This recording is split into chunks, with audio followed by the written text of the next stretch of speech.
So breaking down the first card of the UFC 317 event.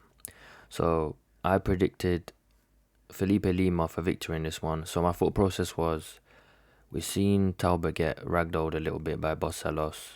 Felipe Lima, he is more dynamic than Talbot is. Talbot is just a straight striker who's just going to try and avoid takedowns.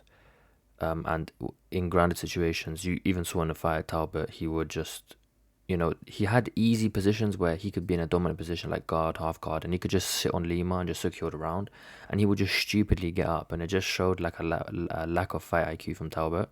It just shows these fighters don't really think like I can just sit on someone and win, especially when you're someone like Talbot who's a lower ranked fighter, you're fighting another prospect, you're coming off a loss. Lima, I was super, super disappointed. Maybe I should have done more research on his fight style and whatnot, but the fact that he was just happy to just stay backed up on the cage the whole time, I don't know. I don't know how some of these fighters get to the UFC. Like, he's 5'5", and he's fighting a guy who's like 5'10", 5'11" or something, and he's just backing up. Like, the number one rule as a shorter fighter is you have to be in your opponent's face the whole fight. The moment that you go backwards, you put yourself in a disadvantageous position where your opponent can hit you because he's taller and he has longer arms, and you can no longer hit him. And he's just backing up. He's not throwing punches. He's spamming spinning back fists, which are just not working. He's getting into, like, there was a time where he had the back of Talbot, but he didn't have the hooks in. And rather than just, keeping the body lock, punching, he was just rushing to get the hooks in when the hooks weren't even open. And then Talbot just, like, kind of like just slipped him off by just leaning forward. And yeah, like, I don't know, man. If you're Lima, it really looks bad when you just gonna back off the whole fight and just try to run away. Like, it just shows a serious lack of fight IQ. And yeah, Talbot, the only way Lima was really winning that fight was if he just managed to just like crotch sniff for 2 rounds. He won the second round crotch sniffing, and sorry, he won the first round crotch sniffing, and he just couldn't do anything. Even on the ground, he just struggled, and it's just a bad look. So yeah, Talbot won that and he deserved to win that, and I got that one wrong. Dariush Moicano. So on this one, I had Dariush for it, and he did win on decision as I predicted. But Moicano, again, he just got fraud checked. Like, I just knew he wasn't really that good. Dariush had a long layoff. Moicano just didn't throw any punches. You can see, look, total strikes 69. He threw half of what Dariush threw. The only notable strike from Moicano the whole fight was where he threw the straight right and he just dropped Dariush. And even that round that he dropped Dariush was winning that.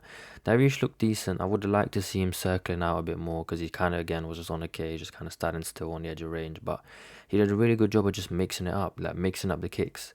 And that's what it is. You kick to the head, you kick to the body, you kick to the leg. You just never do the same thing too many times, because once you start doing the same thing too many times, it becomes easier to defend against. And he was hitting, he was connecting the inside kick to the calf, he was connecting the body kick, the head kicks, even though they were getting blocked. Again, like, it still moves your whole body because they just got so much power, and they were powerful kicks too. And on the grappling exchanges, again, he dominated. He was just holding dominant position over the top of him. Moicano's takedown defense was lacking, and Moicano just boring. He just didn't throw anything. It just really wasn't really an interesting fight. So yeah, that's a recap of that. Okay, moving on to Royval versus Van. Okay, this was a great fight. I had Royval by decision on this one, and I'm so disappointed. Like, Van, firstly, let's just look at the scorecard. 30-27 Van is just insane, because there's no way that Royval lost that second round. He dominated that second round, and you just have to wonder what's going on with these judges sometimes. Royval. So I had Royval again going into this one. I thought he's more dynamic. He's gonna mix it up more. He's gonna throw more volume. And I said in my breakdown as well. Like, Royval's weakness is he does drop his hand. Like, his defensively when he's going forward, it does lack sometimes. And Van is probably gonna hit. Van's gonna look to counter punch, which is basically all he did. And Royval was winning that third round until the last 10 seconds, and he stupidly just tried to just go like Gaethje Holloway mode. And as from Royval's perspective, if you're a volume puncher, it just doesn't make any sense to do that, and especially in a fight where, like, it's 1-1. and he just lost because of that. And Royval found a lot of success with the with the stomps, with the lead oblique kicks. He had loads of success with that, and like once he found something that worked, he just kept on abusing it. And the whole fight, he wasn't even initiating punches whatsoever, all pressure in Royval. He was literally just there, staying with his hands up, waiting for Royval to throw, and he would just throw the lead hook. He would throw the lead hook cross, lead hook again. That was his combinations coming off the counters. So Van was just landing the damage, Royval was landing the volume. In the start of the fight, Royval was doing really good. He was landing the teeps, he was landing inside low kick. Come round 2, round 3, he completely stopped using the teeps. He completely stopped using the low kicks. And that's why he lost. Like, you have to mix it up. If you're just going to go into there and you're Royval and you're just going to keep throwing a jab, a jab 2, like, you become predictable, especially as an opponent who only wants to counter-strike you. It doesn't make any sense. If you're Royval, you've got to range, you've got to reach. Pop the jab move, pop the jab move, pop the jab move. I remember in that third round, he had so much success just popping, moving, because you can't counter-strike someone who throws a jab and moves out of range, throws a jab and moves out of range. And he was having so much success with it, and he just stopped doing it. Like, I don't know what goes on with these fighters' heads sometimes. I don't know what's going on with the cornering. Remember to use the teep. Throw the jab, throw a leg kick, throw a body kick. Throw a body kick, then throw a 2. He just kept throwing just jab, jab 2, jab 2, jab 2 cross, jab 2 hook. And the moment he'd throw an extended combination, he would get clipped. Anytime Royval threw in extended combinations, Royval would hit him hard. All Royval had to do was just one punch, no combinations, one punch. His corner should have been screaming it. Stop throwing combos. Use the teep, keep him out of range. Vans wasn't pressuring well. He doesn't move his head. I just can't believe Royval lost this, and just to lose in the last 10 seconds, and he should have won all 3 rounds. I mean, it's a fight, right? So across 10 fights, the best fighter doesn't win 10 times out of 10. Like, for example, if Royval and Van fought 10 times, I really believe Royval would win like 7, 8 times, especially in a 3-rounder where like there's more like luck involved. Across 5 rounds, Royval would be a lock, and I'd expect him to even look better on in the 4th and 5th, considering he's got some of the best cardio in the division. Probably the best, in fact. And yeah, just disappointing to just not teep, to just not use the kicks, to just not stay out of range. You thought the only way Van could have won the fight. If you just jabbed and moved out of range and just jabbed and teeped, then it would have been such an easy win, man. But it's disappointing, and it cooked my parlay, and it's just it's just disappointing, yeah. And Van again, he's gonna go fight Pantoja, and Pantoja's gonna beat him, man. Pantoja's a wrestler, he's a grappler in a division of strikers. So talking about Pantoja again, so I predicted Pantoja on this one, and yeah, the fight just went exactly as I predicted. France, he's got decent takedown, but yeah, Pantoja just blitzes in. Pantoja fights the way a short fighter should fight against tall guys. Like, he's like a Bilal Muhammad style. He's just gonna blitz in, get you against the cage, get you back against the cage, just grab you, take you down, and he's just got like, the only guy who gave Pantoja a tough run was Royval, because Royval actually has really, really, really good BJJ. These guys don't have BJJ, but the problem is Royval has no takedown defense. If Pantoja was actually to fight a guy who could actually stop allowing people to be taken down by himself, that's the only person who can beat Pantoja. But as far as it is concerned so far, there's no one who's going to stop Pantoja, because grappling beats striking. That's just a fact. The rules of MMA are just, you can't knee down opponents, you can't kick down opponents. It's just, you can just hold on to a guy for a round and you can just win just for holding someone. That's the rules of the game. So whoever's a grappler, when a grappler and a striker fight, a grappler is going to win more often than not, unless the striker can actually stop takedowns or has some decent BJJ. So yeah, not much to say about this fight. Pantoja just blitzed him, got him against the cage, pressured him. France, he just doesn't throw. He doesn't have it, like, I think his power's overrated as well. Like, he clipped Seg.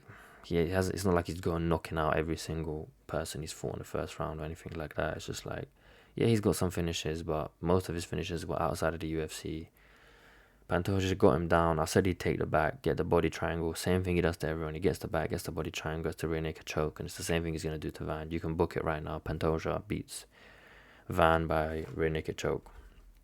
Okay, and the main fight of the night, Ilia Topuria. Okay, Ilia Topuria is the next star of the UFC. Seriously, this guy is the new McGregor. Only person we've seen do things like this is Conor McGregor, straight up. I saw a tweet that was like everyone saying that Oliveira should like. Basically, the guy was shitting on people for saying that Oliveira should like back up and like jab and that's gonna get him lost. That's gonna make him lose the fight. And he was saying you should pressure. If you pressure, you can get Topuria. You can make it nasty. That's the thing. If you try to pressure Topuria, this is what happens. You have to. The only way you can beat Topuria is if you just avoid that void for 5 rounds. If you can keep the distance for 5 rounds, which would there's a reason that Holloway's fight looked the best. The first 2 rounds was extremely tight, and it could have been 1-1 going into the third. And yeah, if you just go forward, this is the problem. You go forward, you're going into a. It's not like Topuria's strength is for a 1-2. His strengths are the hooks, that lead hook, that right hook, that uppercut. And once you try to clinch, if that clinch fails, it's how he knocked out Volk. Volk tried to clinch him against the cage, he got knocked out. Holloway tried to clinch him. If you go back watch the Holloway fight, go back watch it right now. The knockout he actually dropped Holloway with. Holloway took his right arm up to try and grab Ilia by the neck to clinch him, and Ilia just hit that left hook and just dropped him. The moment you try to clinch with Ilia, you really, really put yourself in a dangerous spot, because if you don't clinch him, you got a good chance of getting knocked out right there, because you're right exactly where he wants you. And yeah, Oliveira, and what I really like from Oliveira is he landed the jab lead elbow. Sorry, the jab and the elbow with the backhand. That is the most I tweeted this as well, it's the most underrated strike in MMA. Whenever you fight someone who just keeps pressuring you, especially someone who wants to throw extended boxing combinations in the pocket, just come in with an elbow. Come in with an elbow and grab him. Come in with an elbow and grab him.